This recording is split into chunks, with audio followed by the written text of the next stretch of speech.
Aux alentours des 1500 degrés, par exemple, le fer devient liquide et blanc. Il crépite et est très lumineux, à tel point qu'on ne peut même pas voir les bosses et les creux. Si on compare ça au carbure de tungstène et qu'on le monte à 2000 degrés, il sera d'un jaune vif et assez fumant. Et pour l'aluminium, on sera déjà à 500 degrés près de son point d'ébullition, fondant à 660 degrés. Si on le monte à 2000 degrés, on verra déjà une couche jaune d'oxyde d'aluminium qui le consume très rapidement. Vous comprenez bien qu'il est indispensable de connaître son feu et le métal qu'on travaille.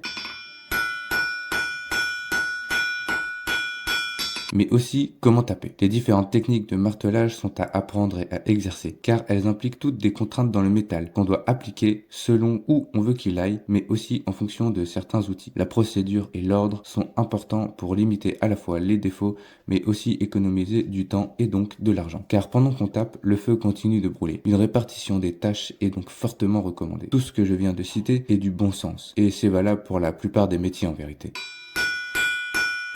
Par exemple, un menuisier qui ne connaît pas le bois ne saura pas faire de choses correctes, etc., etc. En résumé, ce qui va vraiment différencier un artisan d'un bon artisan, c'est plus ou moins la passion et l'amour du travail bien fait. Les connaissances théoriques et pratiques, mais aussi la déduction et l'anticipation. Si on travaille en connaissance de cause, en réfléchissant correctement et avec bon sens, alors on limite les problèmes, les accidents et j'en passe. On n'est pas artisan pour devenir riche, mais par amour du métier et entretenir un savoir-faire.